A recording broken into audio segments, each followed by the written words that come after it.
Welcome back to the Crochet Credits. So it's my friends at Yarnspirations.com. Today is the Wiggles Crochet Dishcloth. This is the Wiggles technique where we're going to create a grid first, and then what you're seeing here, the lifting off layers, is called Wiggles. And so when you look at page number 2, you're going to see the grid work, and there's 11 rows complete, and then the wiggles are then added to it afterward in a spiral motion. You'll need 2 sizes of crochet hooks today, and you'll need a 4mm size G6 as well as an H, which is a 5mm hook. I'm going to be demonstrating this with Lily Sugar and Cream scrub off yarn today. Make sure that you're using 100% cotton for all your dishwashing needs. Without further ado, we're going to get right started, and we're going to use with the larger hook making that, and we'll be starting this in just a moment.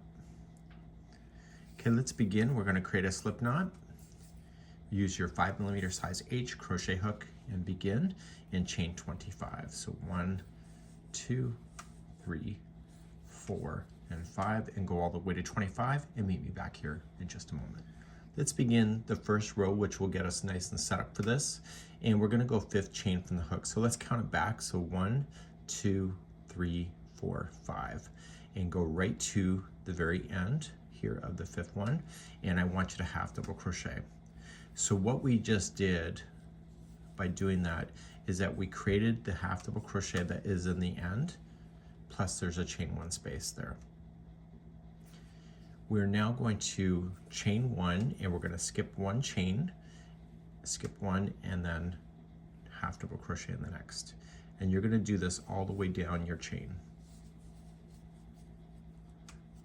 So then chain 1, skip the next, and half double crochet in the next one after that. Please do this all the way across, and this is the first row. I'm coming across, I just half double crocheted at chain 1, skip the next one, and I'm going to half double crochet into the last. And that will complete row number 1. So you'll have what appears to be like a picket fence concept going on. Turn your work and let's do row number 2. Row number 2, we're going to chain 3, which will count as 1 half double crochet and a chain 1 space. So just 1, 2, that's a half double crochet, and the third is a chain 1 space. Jump right into the next half double crochet that you see, so you're going to skip over, and you're just going to half double crochet into that one. You're creating a grid, so the stitches have to match each other to create this grid. Chain 1, skip the next space, and go right into the next half double crochet. And you're going to do this all the way across on row number 2 here. So just skip the next space and go right into the half double crochet. Please do this across then for row number 2. I've just chained 1, and I'm half double crocheting into the next, and then you have that turn right here. So just chain 1, and then you're going to skip the next chain 1 space and half double crochet into this chain right here. And that's your edge. So you got to make sure that you don't create any extra grids that you see. So you can see that now there's 2 rows completed. You need 11 of those. So turn your work again and just continue to do what you know. So you're going to chain 3. That's your first half double crochet and a chain 1 space. Jump right to your next half double crochet, and then chain 1, and keep on doing that. So what I need you to do is go back and forth on the rows until you get a total count of 11 rows that you can count, and then we're going to pick you up at that point and continue along. Because I am using the scrubby, when I come back, you're going to see that the yarn has changed its texture a few times, and I'll be right back in a moment. A few minutes ago I left you, and I got my 11 rows done. I should be able to count them, which I can, and then I'm going to fasten off here. So I'm going to weave in my tail ends later, and this will be a great way to start. So what I want to do is that I want to locate where I need to start in the center so I can do my wiggles around. Let's grab our diagram and take a look. So the diagram says that we're starting at this red arrow, which is the 6th box in, so 1, 2, 3, 4, 5, 6, and it's also from the center of 1, 2, 3, 4, 5, 6.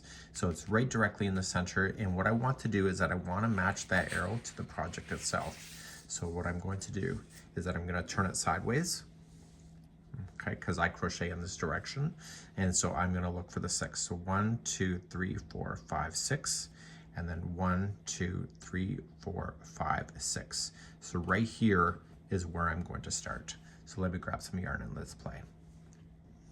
So right here is where I'm going to start, and I'm just going to use my smaller crochet hook with the 4mm size F, and I'm going to begin by just going into that space with this already on my hook, and I'm just going to just attach it with a slip stitch, chain 3, 1, 2, 3, and around the same post I want to put in another double crochet.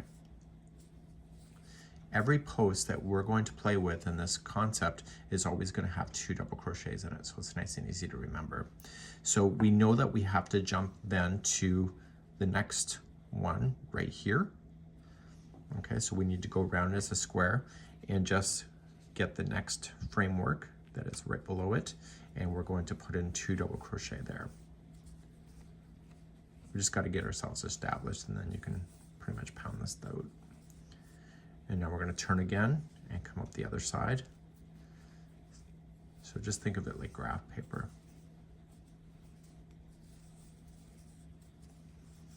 Okay, and then coming around, grab the one on top. That's part of that same box. And so you'll see that the double crochet that you started with is in your way here. So it means that you can't go any more around on that. So what you have to do is that you have to go straight across and double crochet the next one, and you'll put 2 in there, and then you'll turn to go down. So then turn and then catch the next frame that is part of that same box that you just jumped into, and you're going to double crochet around. These are really quite easy to do. They're really quite fun too to see it work its way out. So as you can see, you're just following the boxes around. So you can't go straight up on this one here, so you're going to have to go one more over. And so you just got to follow that diagram that's been provided to you. So now you're here, and so you're just going to spiral, continuing around and just capturing it, and just keep going around and around and around. So I'm coming around on the last round, and on the corners you will be going up the 2 but also across the 2. So really essentially the corners, you have 4 double crochets in them as you go around. So I'll meet you at the end of this in just a moment. So as I'm completing very last one, you only have the one here, and that's where you're going to stop. Okay, so if you want to do something that you can do, you can put 4 into the final and then just slip stitch it to the top of the first or one that you'll run into when you come around. So right into here, and that will kind of give it to a good conclusion, just like that. So you're going to want to weave in your ends at this point. So any ends that you have, take your time in doing that. You are using this product, so you want to be able to make sure those loose ends are woven in quite nicely. See how it's snaggy like that? That's exactly what you're looking for, so that it doesn't want to follow easily, and it's a really cool product. So you want to be able to put it through a tapestry needle. So just grab one of those and just pull it through, and you're going to weave it in. So you can see the front side of this, you see all the layers, so you can just come into the back side and just weave it through.